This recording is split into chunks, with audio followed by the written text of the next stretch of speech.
Պարոն Կարապետյան, առաջին հարցը թերևս ձեզ ուղղեմ հաշվի առնելով, որ ըստ էության այսօր Արշավի մեկնարկն եք նաև տալիս, ինչպես եք դուք որպես Արտադրության փոխնախարար գնահատում ազդարման համակարգի առկա կառուցակարգերը, միաժամանակ խնդրեմ խոսել կիրառելիության մակարդակից այս համակարգի։ Կապված կառուցակարգերի հետ ես բացման խոսքումս նշեցի, համակարգը ըստ էության ներդրվել է թերևս 2018 թվականին ազդարման համակարգի մասին օրենքի ներդրմամբ, դրա տեսակների, ազդարման մեխանիզմների, պաշտպանության մեխանիզմների, ոլորտային կառույցների, որոնք այդ գործընթացները վարում են դատախազության ֆունկցիոնալի մասին, այնուհետև 19-20 թվականներին զգալի առաջխաղացում ունեցանք հետագա համակարգի զարգացման իրավական հենքի բարելավման տեսանկյունից, ընդհուպ մինչև 22 թվականը մի քանի փուլով իրականացված ուրեմն իրավական փոփոխությունների արդյունքում մենք բարելավել ենք ազդարողների պաշտպանության մեխանիզմը, իրենց անձնական տվյալների պաշտպանության տեսանկյունից, ինքը թվային պլատֆորմի պահպանության եւ թվային պաշտպանության մեխանիզմների լավացման տեսանկյունից, լրացրել ենք ուրեմն ազդարման ենթակա բաղադրիչները, դրանց գումարելով ուրեմն կոռուպցիոն հանցագործություններից բացի բարևարկության եւ էթիկայի կանոնների խախտման եւ նմանատիպ դրսեւորումների վերաբերյալ ուրեմն հասցեագրումների հնարավորությունը այս հարթակի միջոցով լրացուցիչ ֆունկցիոնալ հատկացվել է եւ վերապահվել է մարդու իրավունքի պաշտպանին, որը այլևս ունի լիազորություն վերահսկելու այս գործընթացները, ինչպես նաեւ ազդարների պաշտպանության կառուցակարգերը եւ նաեւ հնարավորություն է տրվել ազդարին ինքը դիմելու ՄԻՊ-ին պաշտպանության համար իր գործատուին եւ այլ լիազոր մարմիններին, իրավապահ մարմիններին ստանալու ուրեմն պաշտպանության համար անհրաժեշտ աջակցություն եւ մեխանիզմներ։ Ինչպես նշեցի նաև բնականաբար այս օրգանիկ զարգացման ընթացքում մենք դիտարկում ենք նաև հետագա բարելավումները համակարգի, թե դրա շրջանակի վերանայման, ազդարման ենթակա ոլորտների շրջանակի վերանայման, թե համակարգի հենց պաշտպանության ուրեմն հնարավորությունների լավարկման տեսանկյունից եւ այս բոլոր միջոցառումները արդեն իսկ ներառված են, ինչպես մեր գործընկերները նշեցին, 23-26 թվականների համար մշակված պետական հակակոռուպցիոն ռազմավարության մեջ եւ դեռևս 24 թվականի հունվարից ակտիվ անցնելու ենք դրանց պրակտիկ իմպլեմենտացիային։ Ինչ վերաբերվում է ներկայիս ցուցանիշներին եւ արդյունավետությանը, մենք հետևելով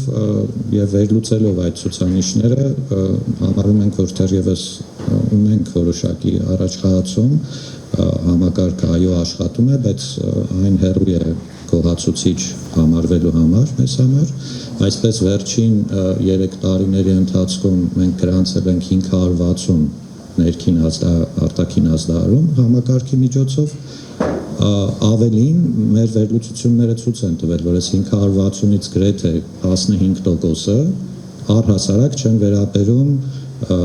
կոռուպցիոն դրսևորումներին, կոռուպցիայի հետ կապված կամ վարքագծի կամ բարևարկության հետ կապված հանցագործություններին։ Այնուամենայնիվ մեր գործընկերները գլխավոր դատախազությունից այդ հայտարարությունները ընդունում են, ընթացք են տալիս դրան, բայց սա եւս մեզ համար մի ինդիկատոր է առ այն, որ հասարակությունը ճիշտ չի ընկալում այս հարթակի թե կարևորությունը, թե հնարավորությունները, թե ուղղությունները։ Այսինքն մենք այս բոլոր ուղղություններով նաեւ ունենք դեռ անելու շատ աշխատանք, որոնք կրկնվեմ արդեն իսկ ներառված են մեր հետագա 3 տարիների համար ուրվագծված ռազմավարական գործողությունների շրջանակներում։ Պարոն Կարապետյան, շնորհակալություն եւ ձեր արդեն իսկ մատնանշածի համատեքստում թույլ տվեք եւս մեկ հարց։ Ենթադրաբար հենց ձեր նշած արկա խնդիրներից բխեց Արշավի իրականացման գաղափարը։ Խնդրեմ մի փոքր բարձաբանել ներկաներին եւ պատմել Արշավի մասին, ինչ եղանակներով է իրականացվելու, ինչ միջոցառումներ կան նախատեսված Արշավի համատեքստում։ Ինչպես գիտեք, հակակոռուպցիոն քաղաքականությունը քաղաքականության իրականացման ուրեմն վերահսկվող մարմինը դա պետական հակակոռուպցիոն քաղաքականության խորհուրդն է, որը նախագահում է հանրապետության վարչապետը։ Այդ հարթակում բոլոր ոլորտային խնդիրները վերլուծվում, քննարկվում, ներկայացվում են հաշվետվությունների տեսքով եւ հերթական այդ քննարկումների շրջանակներում ներկայացվեց եւ բարձրաձայնվեց այս ստատիստիկ թվերի եւ այս արդյունավետության աստիճանի հետ կապված խնդիրները, որին հետևեցին ըստ էության վարչապետի ուղիղ հանձնարարականը անցնել հանրային իրազեկման աշխատանքին եւ ավելի ակտիվ կիրառելիություն ապահովել այս ներկա կառուցակարգերին։ Այս հանձնարարականի լույսի ներքո հենց մենք մեկնարկեցինք այս աշխատանքային ծրագրի, հանրային իրազեկման ծրագրի մշակմանը, որի համար, ինչպես նշեցի, ստեղծվեց միջգերատեսչական աշխատանքային խումբ, որտեղ ներկա է թե վարչապետի աշխատակազմի ներկայացուցիչները, թե տարբեր գերատեսչությունների, նախարարությունների, պետական մարմինների, դատախազության, կոռուպցիայի կանխարգելման հանձնաժողովի ներկայացուցիչները, համատեղ մշակվեց այս ծրագիրը, որը մոտակա 1 տարվա ընթացքում նախատեսում է բազմավորորդ եւ բազմաբովանդակային գործողությունների միջոցով սկսված իրազեկման արշավներից, կրթական ծրագրերից, մեթոդաբանական նյութերի մշակումից, կլոր սեղան մասնագիտական քննարկումներից, ընդհանուր մինչև վիդեոհոլովակների, հանրային հեռուստաընկերությամբ եւ այլ խողովակներով դրանք ուրեմն ցուցադրելուց եւ հանրային ծառայություններ մատուցվող սպասասրահներում համապատասխան վահանակների,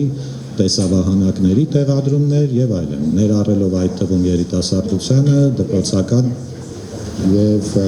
բարձրագույն ուսումնական հաստատությունների սեգմենտը։